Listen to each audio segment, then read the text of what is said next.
오늘 본문은 우리가 너무나 잘 알고 또 익히 알고 있는 말씀입니다. 25절부터 보시면 어떤 율법사가 일어나 예수를 시험하여 이르되 선생님 내가 무엇을 하여야 영생을 얻으리이까. 사실 오늘 우리가 소위 착한 사마리아인, 선한 사마리아인의 비유라고 해서 잘 알고 있는 이 말씀은 사실은 사실은 그 저변에 팽팽한 긴장감이 감돌고 있는 논쟁의 모습입니다. 그리고 그 논쟁의 주제는 우리가 일반적으로 알고 있는 선한 일을 하나님 앞에서 많이 하자 이런 의미가 아닙니다. 사실은. 그래서 이 의미는 영생에 관련된 논쟁 중에 주님께서 예화로 주님의 창작이죠. 주님께서 예화로 어떤 의도를 가지고 이 이야기를 하셨다라는 것입니다.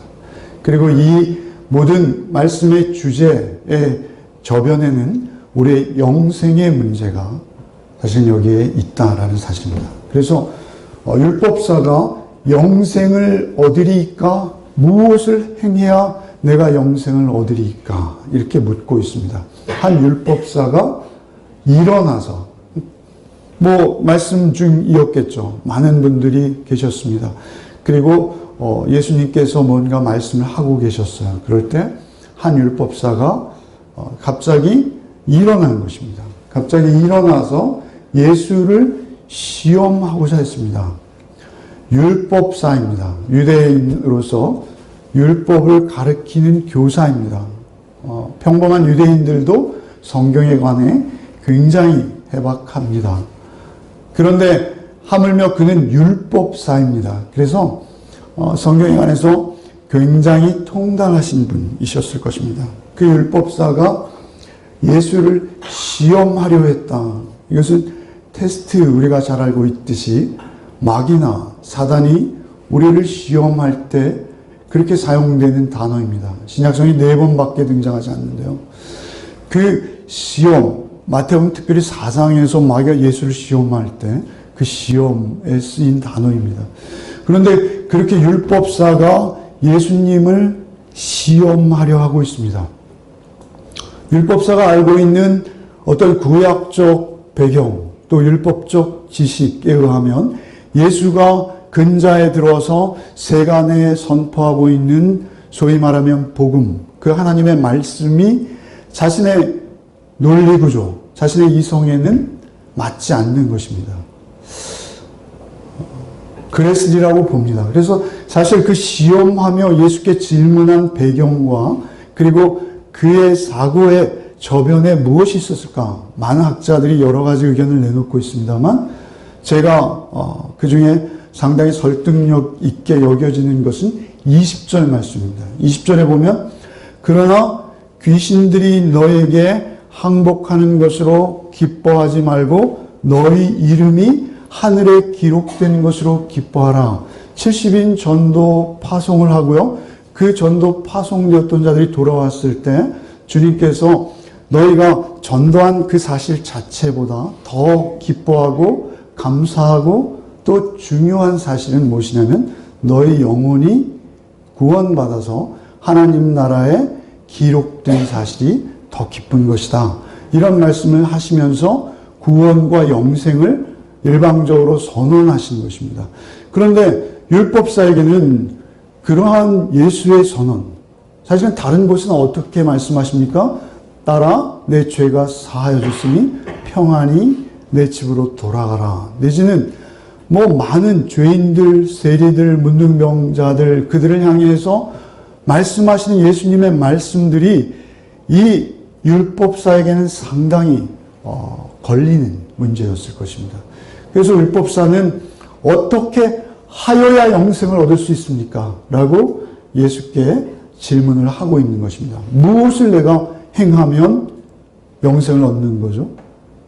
왜 그렇게 말씀하십니까? 사실 이런 배경이 깔려 있고 그리고 또 그것을 성경의 말씀으로 예수님과 한번 논쟁을 하고자 하는 의도도 사실 이 속에 깃들어 있는 것입니다.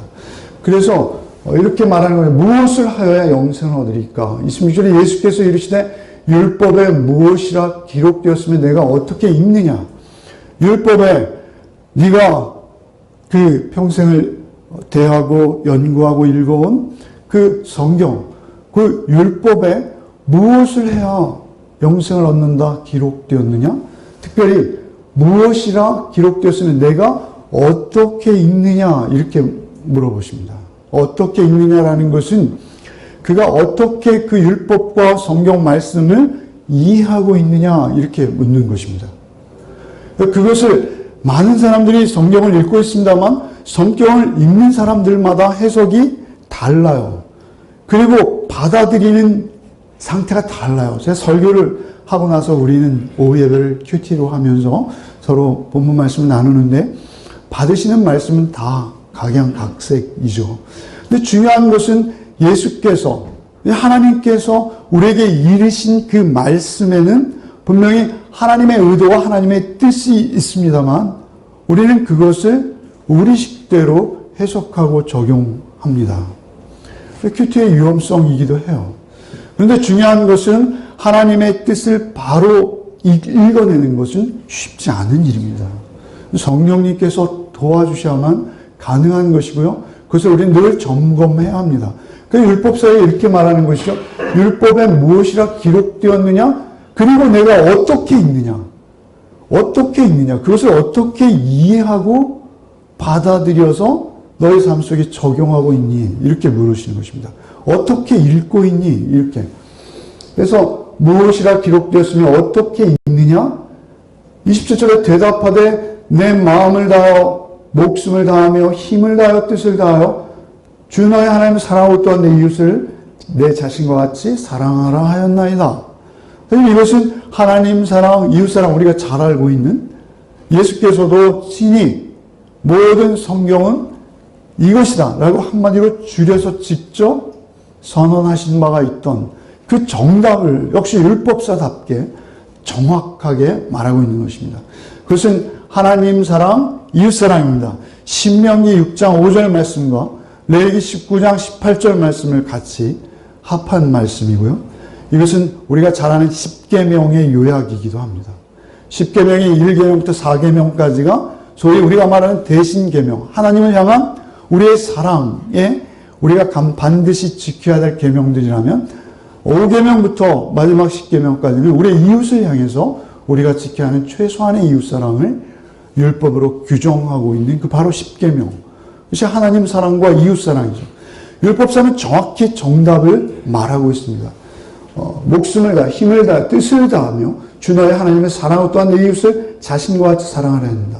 예수께서 이르시되 내 대답이 맞다, 옳다, 정답이다. 이를 행하라, 그리하면 살리라. 사실 이 말씀은 우리가 그냥 쉽게 받을 수 있는 말씀으로 여겨집니다만 이 말씀의 이면에 있는 예수의 마음과 그리고 율법사의 마음이 충돌하고 있는 것을 우리는 사실 행간을 통해서 읽어낼 필요가 있습니다.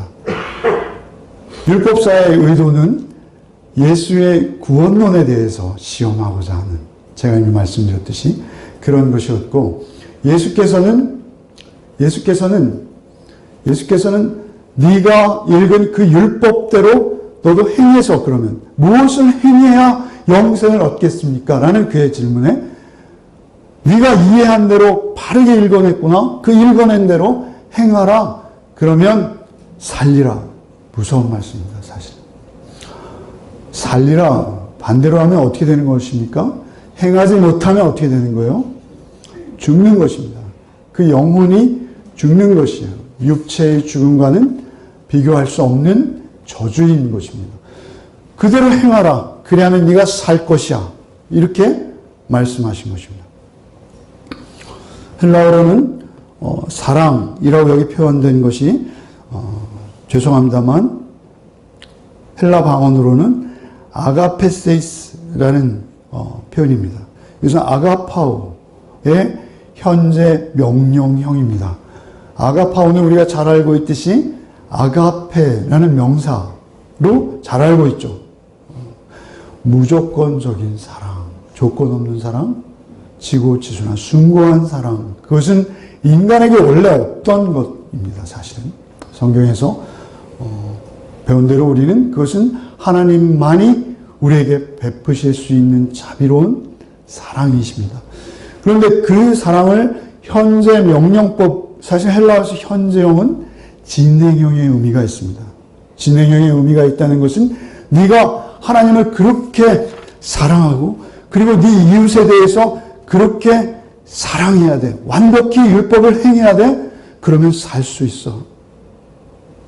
이렇게 선언하시는 것입니다. 성경은 그렇게 말씀하지 않죠. 성경은 어떻게 말씀하십니까? 로마서 6장 23절 죄의 싹은 사망이요 하나님의 은사는 그리스도 예수 우리 주 안에 있는 영생이니라. 영생은 은사, 은혜, 카리스마타 제가 한번 말씀드린 적이 있습니다. 그렇게 영생은 오직 하나님께서 우리에게 거저 주시는 선물로 하나님께서 우리에게 주실 때만 가능한 것이라고 성경은 말씀하고 있습니다. 영생은 우리가 무엇을 행해서 쟁취할 수 있는 그러한 성격은 아니다라는 것이 성경의 진리인 겁니다. 우리가 무엇을 하나님 앞에 어떤 행위들을 내어놓고 행위로 우리가 구원받을 수 있다라는 것은 자기 의인 것입니다. 그래서 이렇게 예수께서는 그에게 말씀하셨습니다. 이를 행하라 그리하면 살리라. 행하라는 것도 역시 현재 명령법 동사입니다. 그래서 진행의 의미가 있습니다. 그렇게 하나님을 사랑하고 그렇게 이웃을 사랑하라 그러면 살리라 라는 이 말씀을 사실은 자신이 지금 대화하고 있는 상대가 누구인지 알았다면 율법사는 믿음으로 그 앞에 무릎 꿇고 주님 저는 죄인입니다. 주님 저는 그렇게 행할 능력도 힘도 없습니다. 주님 저를 불쌍히 여기사 자비를 베푸시옵소서. 이것이 성경을 알고 이해한 자의 마땅한 반응일 것입니다. 그러나 주님 앞에서 그는 어떻게 합니까? 더 실수로 나아갑니다. 29절에 그 사람이 자기를 옳게 보이려고 그가 사실은 주님도 율법을 아시는군요. 그렇다면 주님 누가 이웃입니까? 이렇게 질문합니다. 그런데 그것은 자기를 옳게 보이려는 의도가 그 안에 있다라고 성경은 분명히 말하고 있습니다. 중요한 것은 나는 이웃을 충분히 사랑했고 또 이웃을 위해서 지금까지 제 삶은 이웃만을 위한 삶으로 점철되어 있습니다. 나는 어떤 자신감과 그리고 이미 자신의 노력과 자신의 의로움으로 자신의 옳음으로 이미 구원을 확보했다라는 착각 속에서 더욱 한 걸음 나아간 질문을 합니다. 그 사람이 자기를 옳게 보이려고 예수께 여쭤요. 그러면 그러면 내 이웃이 누구입니까? 예수께서 대답하여 이르시되 어떤 사람이 예루살렘에서 여리고로 내려가다가 그러면서 예수님께서 그에게 누가 내 이웃입니까? 라고 한 그 질문에 대해서 이웃은 이런 게 이웃이야 라고 그에게 설명해 주십니다. 그게 선한 사마리아인의 비유입니다. 그 선한 사마리아인의 비유에서는 더 중요한 의미가 그 안에 있습니다. 그것은 여러분에게 소위 세간에는 선한 사마리아인이라는 단체들이 굉장히 많습니다. 미국에도 유명한 단체들이 많고요. 그런데 그러한 단체들이 사실 주장하는 것은 행위 구원론에 가깝습니다. 우리가 그렇게 말하는 사실 그 살리라라고 주님이 말하실 때 그 우리의 생명은 우리의 행위가 아닌 예수를 믿는 믿음 안에 있다는 것을 우리가 알기 때문에 그 앞에 승복했어야 되는 그를 굴복시키기 위한 하나님의 예화입니다. 사실은 선한 사마리아인이 하고 있는 그 반응, 여기 예화에 등장한 선한 사마리아인의 마음, 그리고 태도, 그리고 행위들은 우리가 흉내낼 수 없는 경지입니다. 어떻게 묵상하셨는지 모르겠습니다만 이런 내용입니다.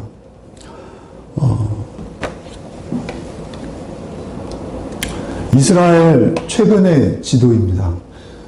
이스라엘이 수도는 지금도 예루살렘입니다. 예루살렘이 있고요. 그리고 예루살렘 전체 지역에서 이 노란 지역은 이스라엘이 지금 점령하고 다스리고 있는 지역이고요. 그리고 팔레스틴이 거주하는 지역은 이 가자라는 지구하고 여기 웨스트뱅크라고 우리가 말하는 이 지구가 있습니다. 소위 지금 성경에 등장하고 있는 사마리아인에 비유해서 사마리아인은 바로 이 웨스트뱅크라는 지역에 거주하고 있습니다. 살고 있습니다. 예수께서 말씀하시는 것은 나사렛이라고 위에 되어 있죠. 이 나사렛 갈릴리 지역에서 예루살렘에 가기 위해서는 사실은 직선거리로 가면 되는 것이죠.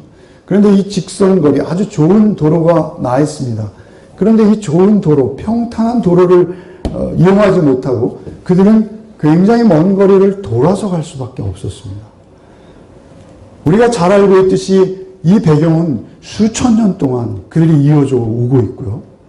오늘도 역시 그렇게 그들은 서로 반목하고 갈등하고 죽이고 저주하는 관계 속에 놓여 있습니다.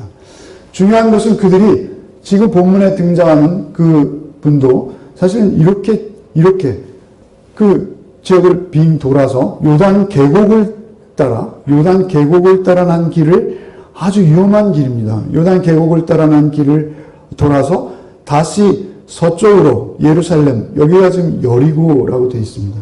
잘 안 보이시죠? 제리고 이렇게 써 있습니다. 여기에서 이렇게 서쪽으로 예루살렘에 진입하는 그러한 길입니다. 지금 본문에서 어떻게 되어 있습니까? 어떤 사람이 예루살렘에서 여리고로 내려가다가, 그러니까 여기서는 반대죠. 예루살렘에서 여리고로 내려가고 있었습니다. 내려가다가 강도를 만난 것이죠. 유대인들은 예루살렘에 1년에 적어도 3번을 찾지 않습니까? 유대인들은 사실은 그 디아스포라가 되었던 갈릴리 지역에 거주하는 유대인들이 되었던 그들은 이렇게 먼 거리를 돌아가고 있었어요. 1세기 당시의 순례자들도 그랬고요. 예. 그래서 이렇게 돌아서 예루살렘에서 여리고를 들어가는 그 길을 반대로 내려오던 한 유대인이었을 것으로 여겨지는 그가 옷을 벗기우고 맞아서 거의 죽은 것처럼 버려졌다, 이렇게 표현되고 있습니다. 그 계곡은 아주 위험한 지형적으로, 그리고 이 동부 산악 지역을 또 넘어야 됩니다. 넘어서 예루살렘을 들어가야 되기 때문에 그 산악을 넘는 지역도 굉장히 험난하고 지형적으로 은폐가 좋아서 강도들이 많이 출몰하고 또 그 강도를 잡을 수도 없어요. 그 강도들에게 아주 잔인하게 강탈을 당한 자가 옷을 벗기우고 맞아서 거의 죽은 것처럼 되어서 그 길에 누워 있는 것이죠. 배경을 좀 이해할 필요가 있어서 길게 설명을 드렸습니다. 오늘날도 그들은 지금 잘 보이시나요? 지금도 이렇게 그들은 높은 담장을 쳐서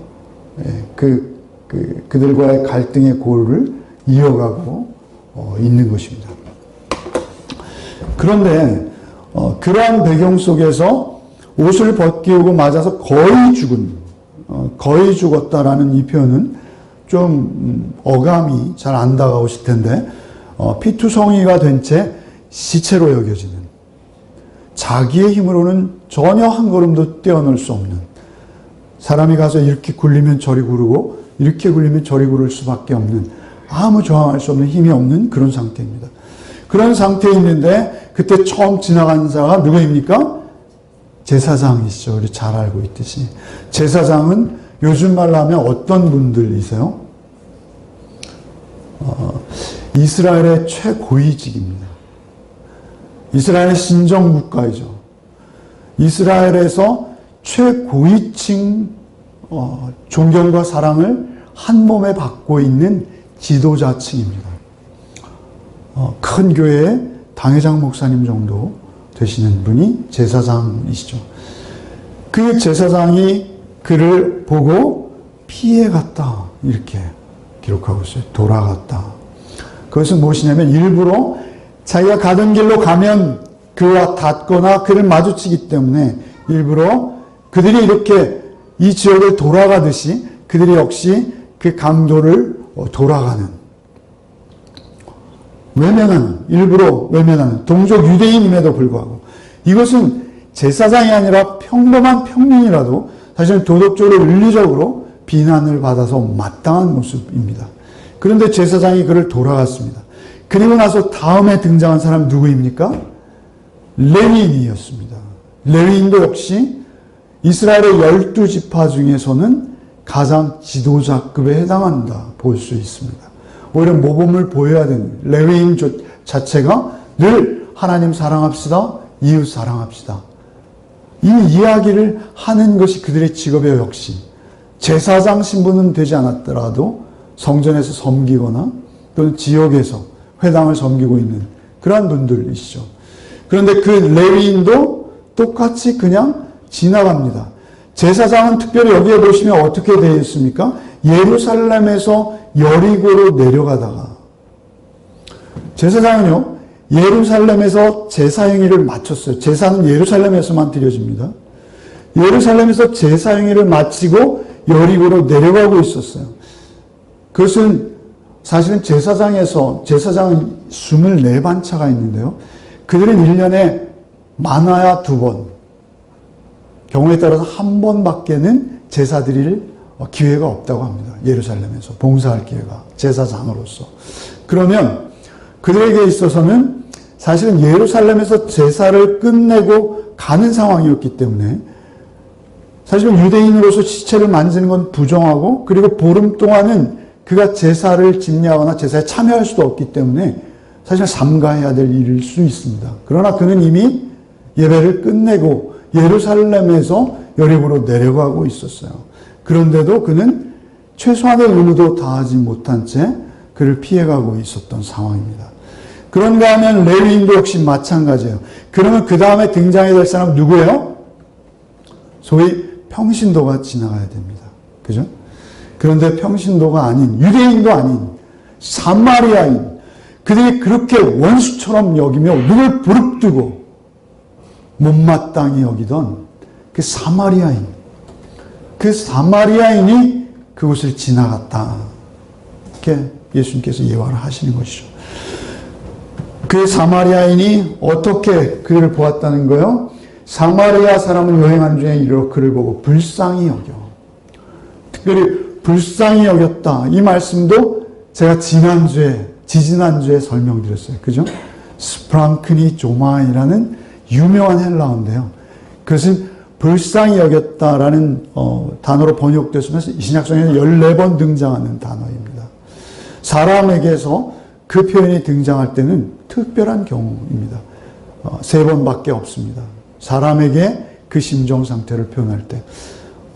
어디에서 그랬습니까? 예수님이 하시는 창작 예화에 등장하는 인물들입니다.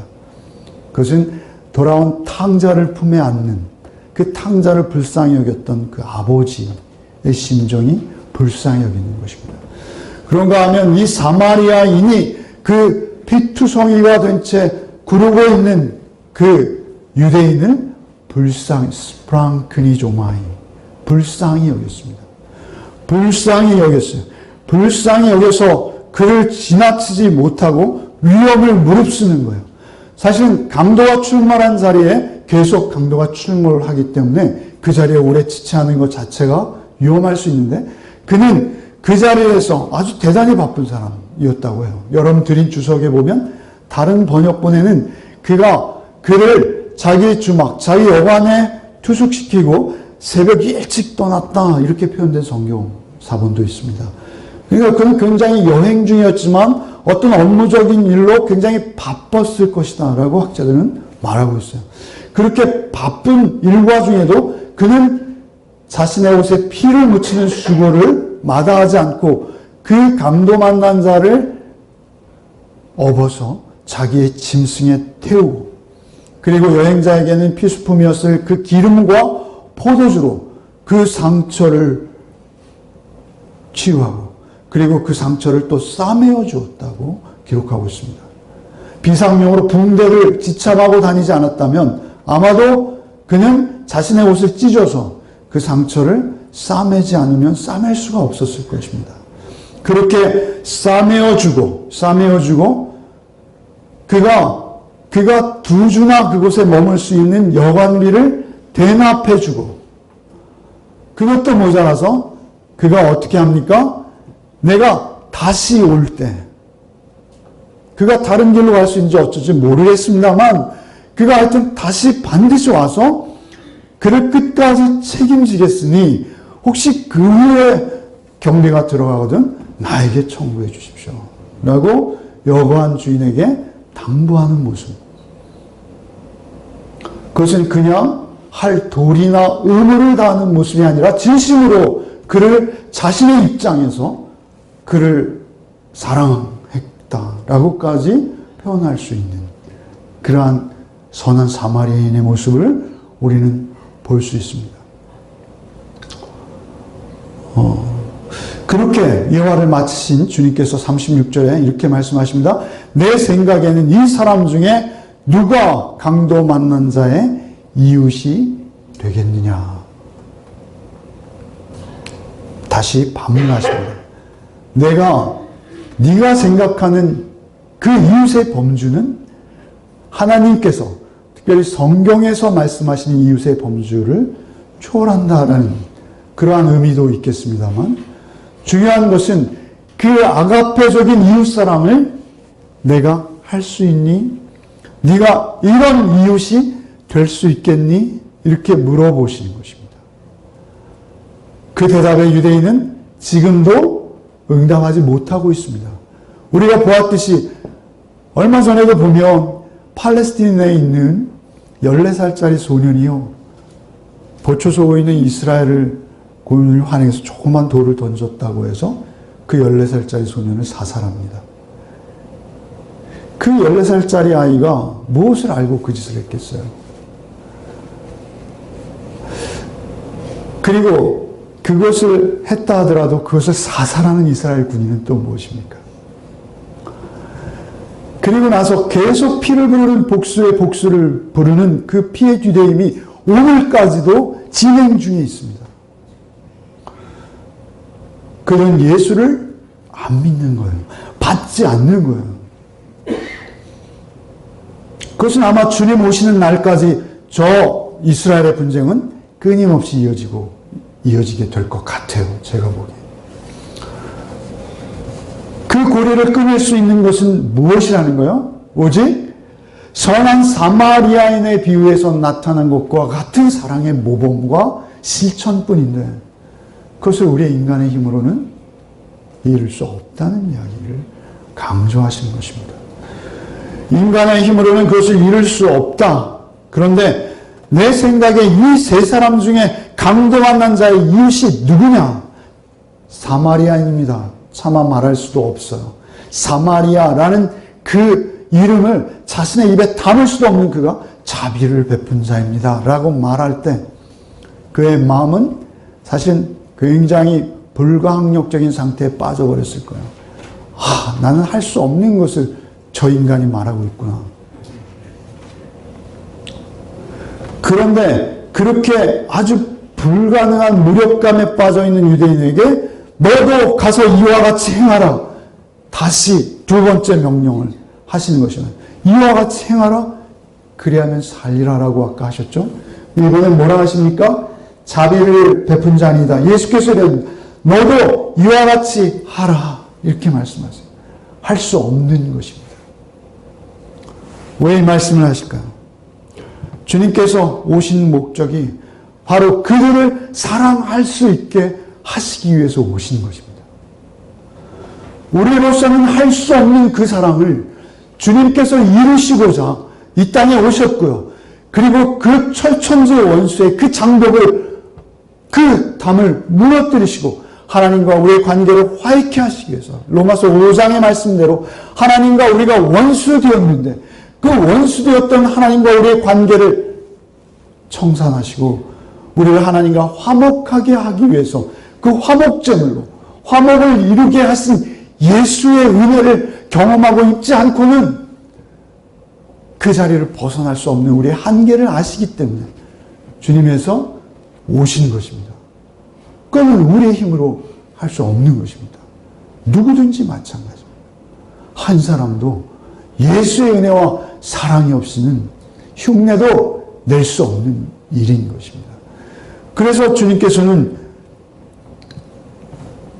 이렇게 말씀하신 것입니다. 곧 우리가 원수 되었을 때 그의 아들의 죽으심으로 말미암아 하나님과 화목하게 되었은즉 이라고 하신 사도 바울의 표현처럼 우리가 그렇게 예수의 사랑 안에 들어오고 그리고 특별히 성령의 도우심으로 그 사랑이 우리의 삶 속에 실제가 되어질 때 그것은 언제 나타납니까?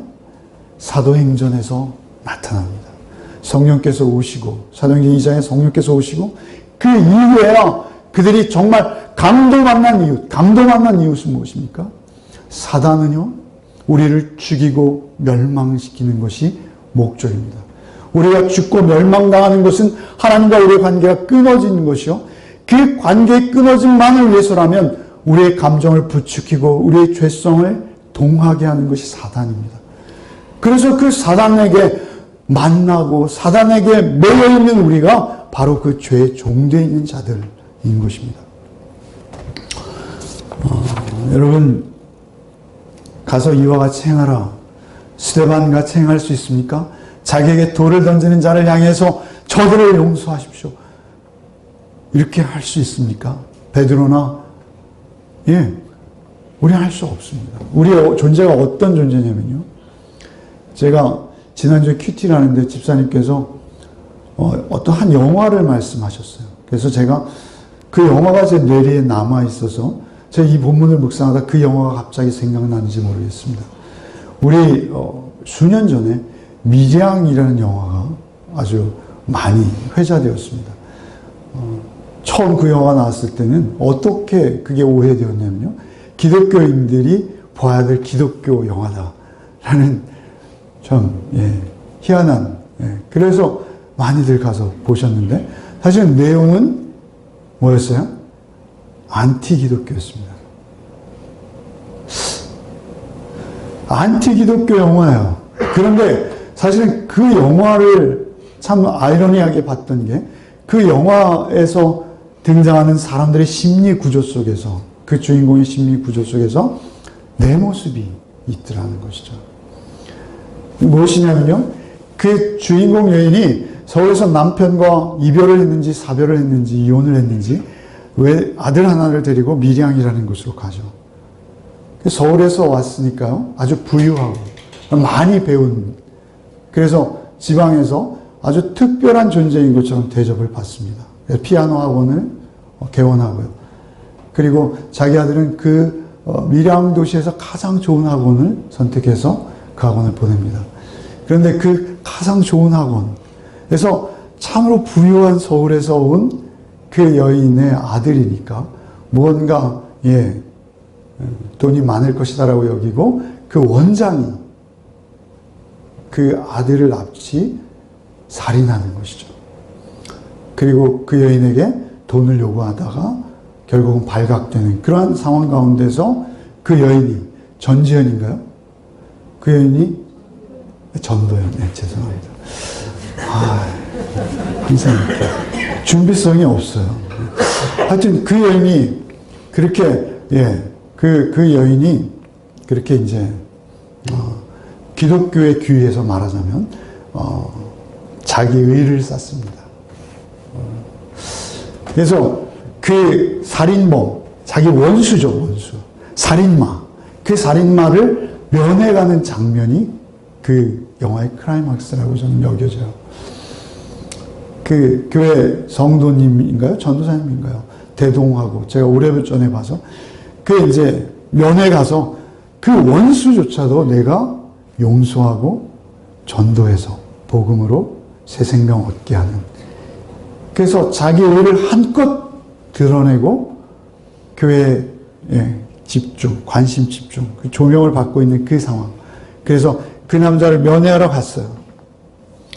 그러면 마땅히 자기에게 용서를 구해야 하고 그리고 해야 할 텐데 그 남자는 이미 수의를 죄수복을 입고 형기를 치르고 있는 상황이에요. 근데 그 사실의 진위 여부를 떠나서 그 영화의 감독은 기독교가 허구다라고 밝히기 위해서 그 장면을 덧없이 가볍게 했던 것으로 여겨집니다. 근데 그가 이미 그 아기의 엄마에게 용서를 구하기는커녕 나는 이미 용서받았습니다 라고 아주 평안한 모습으로 그 여인을 대하죠. 그러자 전도연이 엄청 화가 납니다. 엄청 화가 나서 분노합니다.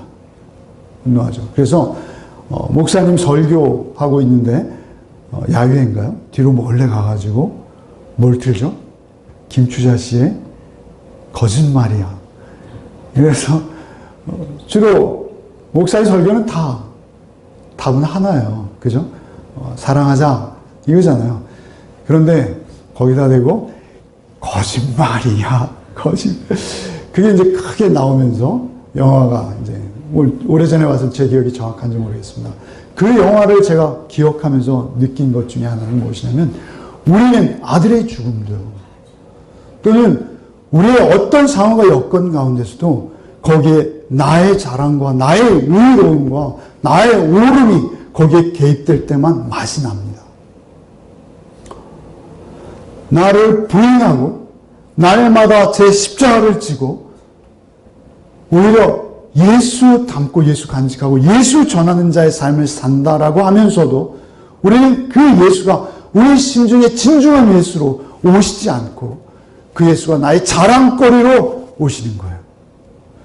그래서 그 예수마저도 나의 의를 드높이고 나를 자랑하고 내가 천국에 들어갈 입장권을 획득하는 어떤 자격 기준으로 예수가 나의 소품이 되는 거예요. 사실 지난주가 굉장히 우울했습니다, 제가. 저희 딸은 지금 저쪽에서 아이들을 보고 있기 때문에 여기 없습니다. 자연스럽게 말할 수 있는데요. 참 축하한다 이렇게 말해야 되잖아요. 어떻게 말을 할까 하고 있는데 지난 주간에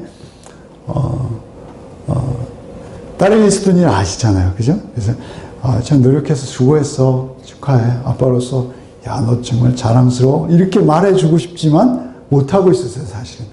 그러다가 지난주에 갑자기 밥 먹다가 딸에게 엉뚱하게 터져 나온 말이 뭐였냐면 야 내가 너한테 매초리 많이 들었는데 그때마다 안 죽어줘서 고마워. 네, 이런 말 했습니다. 사실 이런 썰렁한 말을 하면 안 되는데 그런 말이 저도 모르게 튀어나왔습니다. 우리 세간을 달구고 있는 우리 기독교를 향한 이 집중 공격과 비난 속에 사실 우리가 기억해야 될 것은 한 가지입니다. 내 안에 예수 계신가입니다. 내 안에 예수 계신가만 문제인 것입니다. 내 안에 그 예수가 어떤 모습으로 계신가가 더 중요합니다. 내 안에 그 예수가 정말 하나님과 원수되었던 나같이 더럽고 추하고 누추한 자를 찾아오셔서 나를 구원하시기 위해서 십자가의 그 고통을 감당하실 뿐만 아니라 다시 사신 소망으로 나를 새롭게 하셨다는 이 우리 기독교인으로서의 가장 근본적인 복음의 삶이 우리에게 없으면 우리는 어디 가든지 넘어집니다. 어디 가든지 세는 박아주고요. 어디 가든지 기독교인을 표방하고 있지만 우리는 오히려 주의 이름에 먹칠을 하는, 오히려 주의 이름을 회방하는 자로서밖에 우리는 살아갈 수 없다라는 점입니다. 그 율법사가 그렇게 살았던 것과 같다는 것입니다. 나의 의를 자랑거리로 삼고 오늘날 우리의 한국의 정치 상황이나 우리 기독교의 종교 상황 어떻게 보십니까? 우리에게 아주 자격 기준을 갖춘 지도자가 없어서 우리가 지금 이토록 힘들까요? 이렇게 국민이 분열되고 그 저변에서는 아주 갈등이 들끓고 있고요. 그리고 우리 기독교, 우리 교회는 또 세상으로부터 이토록 지탄을 받고 목사다, 개독이다 이런 말로 우리가 불려지고 있는 이유가 뭘까요 도대체? 그 처방전이 도대체 어디에 있는 것입니까? 그것은 오직 우리의 예배가 엄숙하지 못하다거나 우리의 강단에 선포되는 말씀이 은혜롭지 못하다거나 그런 것이 아닙니다. 우리가 전도지를 열심히 돌리지 않아서 이런 일이 생기는 것이 아니라 우리에게 그리스도의 마음이 없어서 그리스도의 사랑이 없어서 내가 도대체 누구인지 내가 어떤 자리에서 어떻게 구원받았고 그 은혜로 내가 어떻게 살아가야 될 자인지 나에 대한 이해가 없는 것입니다. 그리고 오히려 이 시대에 율법사를 자처하면서 우리가 하나님의 말씀을 나의 수단과 도구와 나의 의의 도구로 삼고 그것으로 나의 정체성을 위장하고 그것을 밝히면서 오히려 강도 만나 죽게 된 사람을 눈 피해가고 그러한 미움과 증오의 갈등을 생산해내지 않습니까? 우리가 사랑할 기회는요, 사실 우리 삶의 복병처럼 숨어 있는 것 같아요. 내가 사랑할 기회가 있는데요, 그 기회를 우리는 몰라보는 것 같아요. 제가 그렇습니다. 여러분, 명절이 되었어요. 명절이 되어서 우리가 부모님을 찾아뵙고 우리 형제들을 만납니다. 우리는 원수를 사랑하기는커녕 우리가 마땅히 사랑해야 될 우리의 혈족과 우리의 친족조차도 우리의 마음으로 그들이 강도 만난 이웃이라는 것을 모르고 내지는 그들 마음에 예수 없으면 다 강도 만난 이웃인 거예요. 그러면 그들을 향해서 우리가 어떻게 나가야 될 것을 우리가 모르고 그들의 함부로 대하는 거 아닙니까? 그리고 우리의 말씀과 우리의 정욕대로 그들을 바라보는 거 아닙니까? 그렇기에 우리는 마땅히 우리가 사랑해야 될 사람마저도 사랑해내지 못하는 그런 우리의 나약함이 있다는 것입니다. 그래서 오직 한 가지 이유밖에 없는 것입니다. 선한 사마리아인이 도대체 누구입니까? 우리에게 찾아오신 예수이십니다. 내가 죽었던 나를 강도 만나 다 벌거벗기 운당하고 벌거벗고 또 벌거벗기 줘서 피를 흘리며 그 자리에서 아무 저항도 못하고 그 사단마귀의 종노릇하며 끌려갈 수밖에 없는 그런 나를 찾아오신 주님을 여러분 만나셨고 그 주님이 내 안에 지금 거하고 계시다면 우리의 삶이 이토록 황폐하고 미워하고 갈등하고 분열하는 삶이 될 수 있겠습니까? 우리의 나라가 그렇고 우리의 교회가 그렇고 우리의 교계가 그렇고 우리의 전체의 모습이 지금 예수 없는 것으로 인해서 이토록 고통스러운 것이 아니겠습니까? 저도 이렇게 큰 소리를 치고 있습니다만 오직 성령의 도우심, 그 도우심 없이, 그분의 도우심 없이 우리가 그리스도인답게 단 한순간을 숨쉬며 섬기는 삶을 살아낼 수 없다는 사실을 분명히 깨달은 복이 있으시길 바랍니다. 그것을 깨닫고 여러분의 삶 속에서 오직 예수께 의지하고 주님 저는 할 수 없습니다. 주님만 의지합니다. 주님 발 아래 무릎 꿇어 엎드립니다. 주님 저를 불쌍히 여기시고 긍휼히 여기사 주님 제자로 살게 도와주옵소서. 성령님 임하여 주옵소서. 이것이 구정을 맞은 여러분의 기도가 지금도 돼야 될 것입니다. 그러한 여러분의 삶의 태도 속에서 우리는 그리스도인 될 수 있습니다.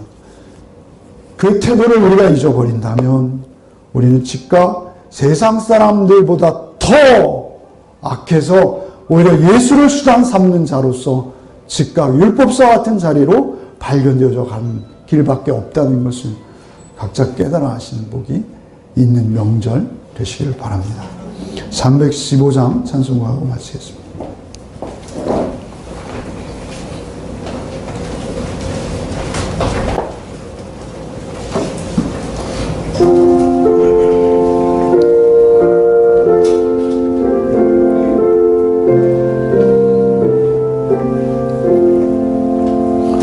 내 주 대신 주 주시니 참 사랑하고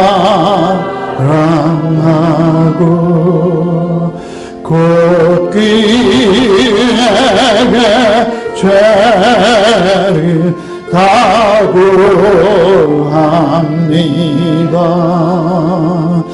그는 나를 주신 내 예수시니 이전보다 더욱 사랑합니다.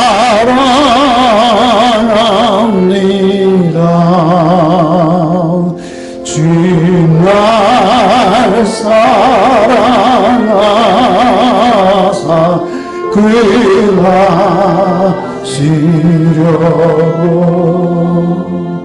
저 십자가 고난 당하셨도다.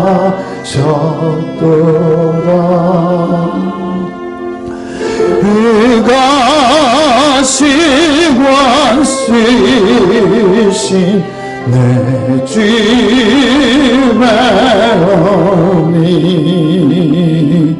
이전보다 더욱 사랑합니다. 내 평생에 힘쓰 그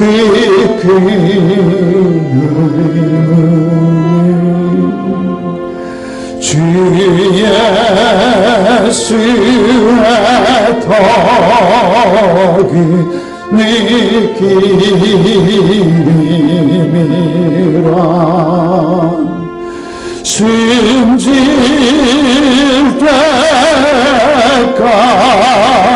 때까지 내 할 말씀이 이전보다 더욱 사랑합니다.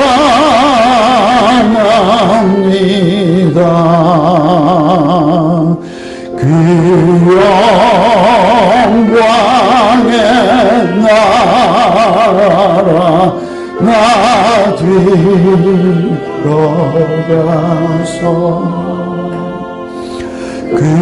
깊은 선한 이내 네 감사하리.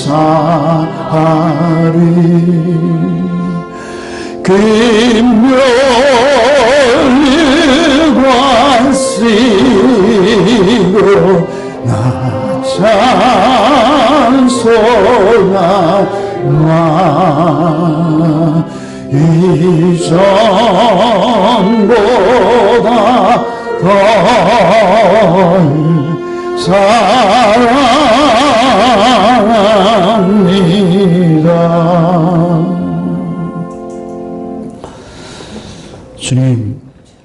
주님께서 날 사랑하사 날 구하시려고 저 십자가 고난 당하셨도다.